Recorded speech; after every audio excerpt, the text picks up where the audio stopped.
Hi everyone and welcome back to my Canada Immigration Explore YouTube channel. In this video, I would like to talk about a guide for US residents looking to move to Canada, to attract more global tech talent to Canada. Immigration, Refugees and Citizenship Canada recently opened a new 3-year open work permit stream for H-1B holders living in the United States. After opening the stream for applications on July 16, the federal government announced that it was closing the program after reaching the intended cap of 10,000 applicants just 2 days later.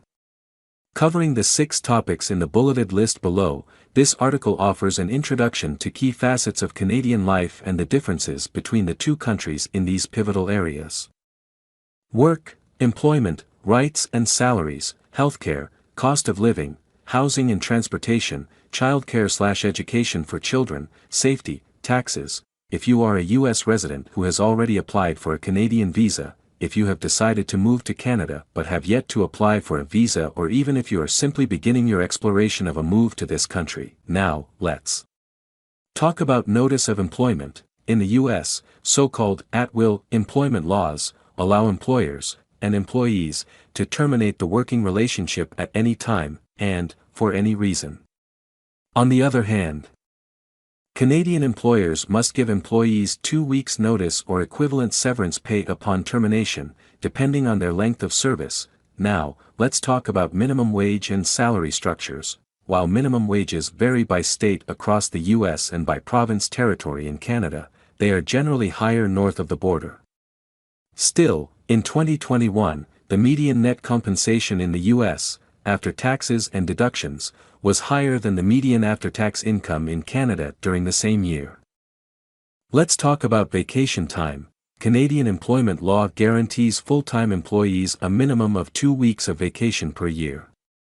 There is no similar benefit mandated by federal U.S. law. Let's talk about workplace rights and protections. Canada offers broader protections against workplace discrimination.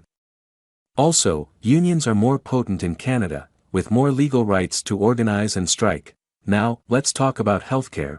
In Canada, healthcare is available universally through provincial health insurance programs. The U.S. primarily depends on employer-provided health coverage.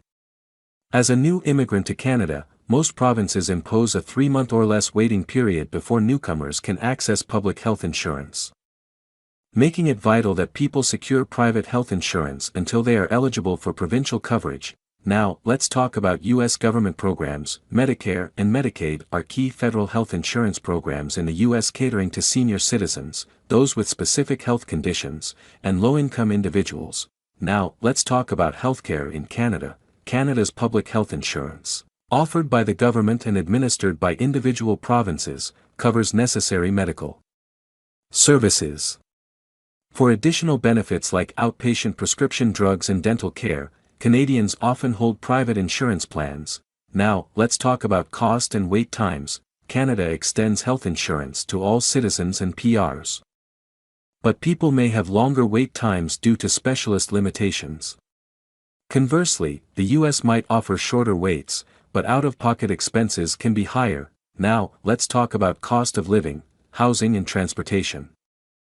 Rental housing in the U.S. is generally cheaper overall than rentals in Canada. This is according to data from a Rentals.ca national rent report for January 2023, which calculated the national average rent for a 1-bedroom apartment at $1,665 Canadian dollars. Conversely, the U.S. national average rent for an apartment of the same size, also in January 2023, was $1,149 US dollars. For a 2-bedroom apartment, the national average rent was $2,024 in January 2023, Canada, and $1,317 US dollars in the US, respectively, during the same timeframe.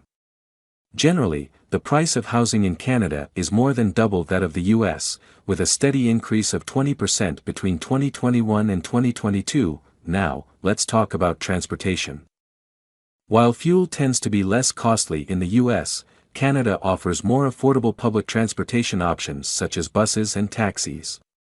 For those planning to drive after their move to Canada, U.S. state-issued driving licenses can be swapped for a Canadian provincial license in most cases as long as you possess adequate driving experience. In addition, American drivers will usually be permitted to operate a vehicle in Canada with their U.S. license for between 90 and 180 days before they must complete a driver's license exchange.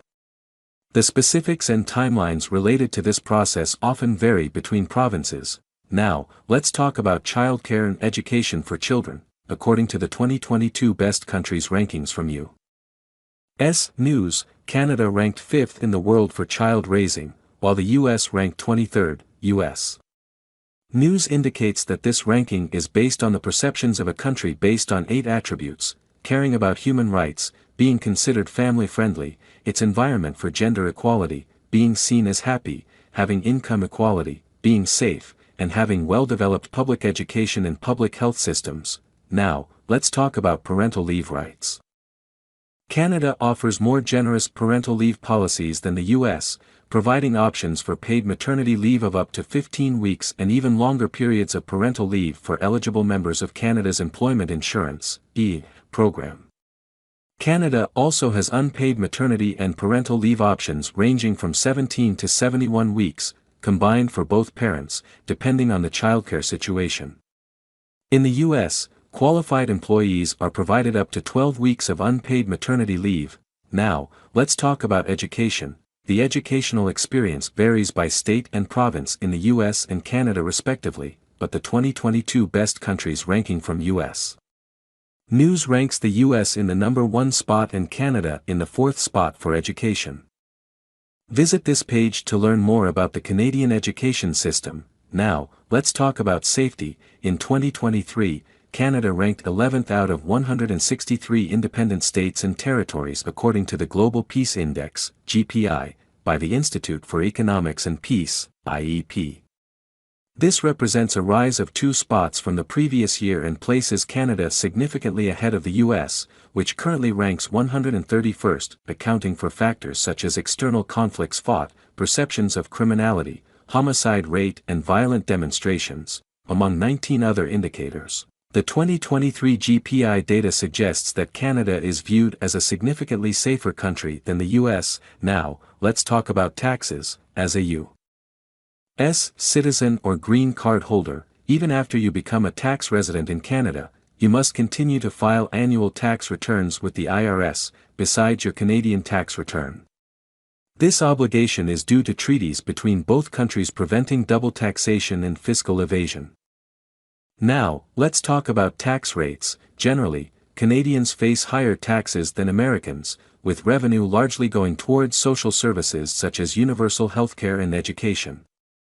U.S. federal income tax for 2023 ranges between 10% to 37%, whereas Canadian federal income tax is between 15% to 33%. Now, let's talk about provincial versus state taxation. Every Canadian province and territory levies an income tax, which is coordinated with the federal tax system.